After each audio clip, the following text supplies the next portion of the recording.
Hi, this is E.J. Daigle, Director of Robotics and Manufacturing at Dunwoody College Technology.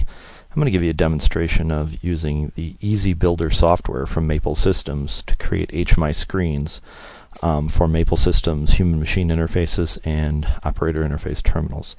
I'll start by going into my Start menu here, going to my Programs, finding the Maple Systems folder, and then finding the EasyBuilder software. There are two software packages that Maple provides as a site license. I believe it's only $25.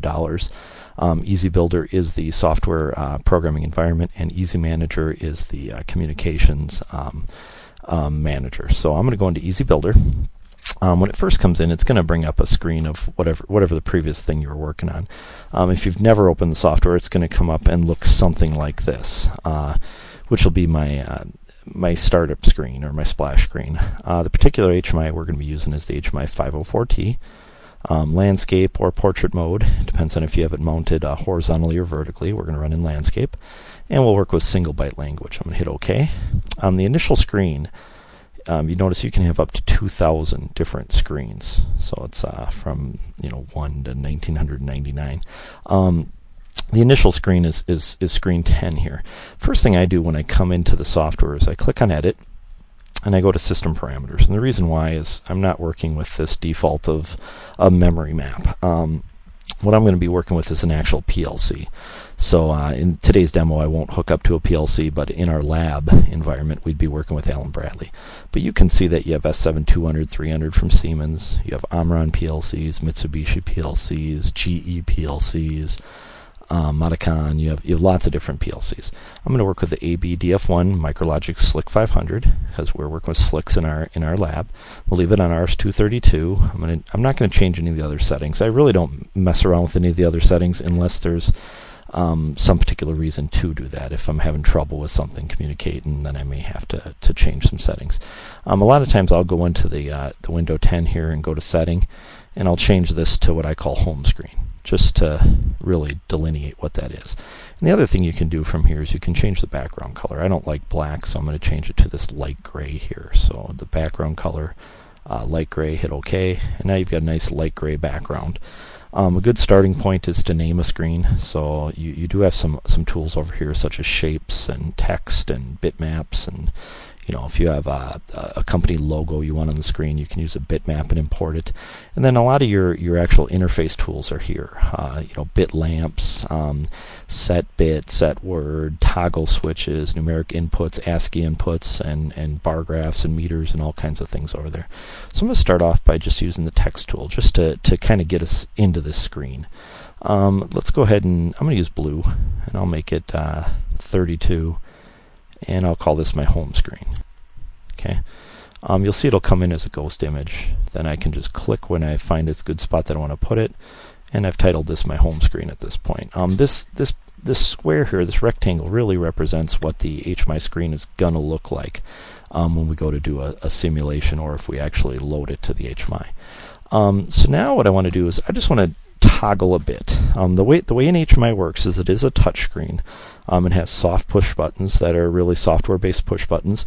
And what we do is we toggle bits using those push buttons. We tag addresses, memory addresses in the PLC to that push button. So if this push button is tagged to, in Allen Bradley, a binary file like a B300, that binary file then can be addressed on a examine if closed contact in the PLC ladder logic, and now anytime someone presses that button on the HMI, it will in turn close that contact on the PLC. So it's a really nice feature. So what we're going to do is we're going to do a set bit. So I'm going to come over here and grab this set bit out of the right hand box here, and I'm going to set LB200. I always pick a big number, just that way if I'm using the lower numbers for some other reason, I'm not going to get in the way of those. Normally, I wouldn't use an LB. LB is a local bit, which means it's going to be great if we're not actually hooking up to the PLC. And for this demo, I'm going to use a local bit because I'm going to try to keep this demo within a 10-minute window here for the purpose of YouTube. So I'll use a local bit. But in the Allen Bradley software, I'd use a B300 or 06 or whatever it might be. And if I was using something like Siemens, I might use a V 0.0 or 10.0 or 10.4 or whatever it might be. But you can see it's giving me the addresses that would be pertaining to Allen Bradley. Had I set up for Siemens, I would see some of those other addresses, such as V and you know, things like that. It also gives me some I/O addresses too, but we're just going to use a local bit today, local bit 200, and you can be following along with me on this. And what we're going to do is we're going to set that thing to on. So this set bit button is going to set local bit 200 to on. I'm going to apply a shape to that. So you can see the shape here. I'm going to go from the General tab to the Shape tab. I'm going to go to Use Shape. And I'm going to go to the Shape Library. Shape Library is a drop down. You have lots of different libraries to choose from. But I'm just going to grab this green button. You see the green button has two states. So if this is state 0 for the green button, if I want to look at state 1 for the green button, it looks like it's depressed. State 0 looks like it's released. So I'm going to use that button. And I'm going to go ahead and put a label on that button. I'll make it black. So I went to the Label tab. I'm going to call this motor on.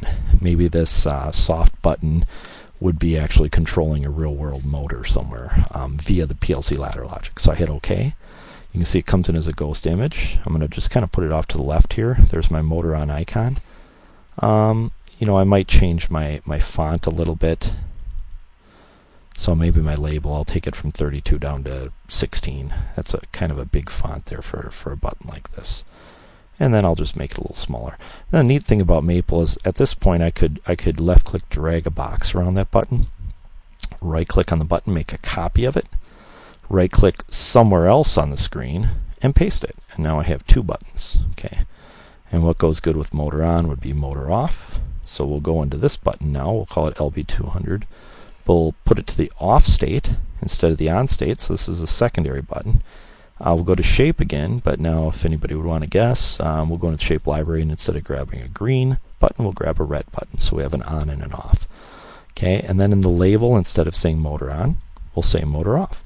So we have two buttons now that are going to control a bit. Again, it's sometimes hard for students and other people to understand that, you know, right now I'm toggling LB200 on with this button. I'm toggling LB200 back off with this button. No latching circuit required or anything like that. It's all taken care of because we're setting the bit on and off is what we're doing. I can move the text around a little bit if I want to center it up. There's actually some tools that make that even easier, but for just this purpose of today, I'm just going to kind of move them around and be happy. But in the real world, I wouldn't be setting a local bit on and off. I would probably be setting a binary file, a B300, set it on with this button, set it off with that button. And again, if I was working with Siemens, it might be like a V0.0 or something like that, setting it on, setting it off. And then the PLC then might have an output addressed and wired to a motor. So now these two buttons, I wouldn't have to have hardwired push button solutions. I could have an HMI controlling this with these software push buttons, and the communication cable to the PLC would be toggling that bit on and off, that binary bit. But I don't have this hooked up, and I just want to be able to simulate it for you. So I'm going to grab what's called a bit lamp. If I go over to the right, I'll see a bit lamp over here. I'm going to grab that, and I'm going to address that to LB200.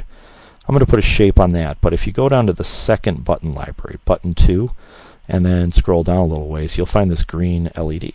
We'll just put this green LED on there, and we'll put it right next to that. Now the great thing about Maple Systems is it's going to allow you to simulate this offline. So what you'll do is you can save your file. You'll be required to save your file.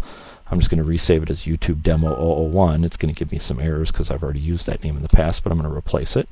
You'll also have to compile your program to make it usable on there. So by hitting the little hammer here and going to compile, we compile. It also checks for errors at the same time and gives you the size of the program.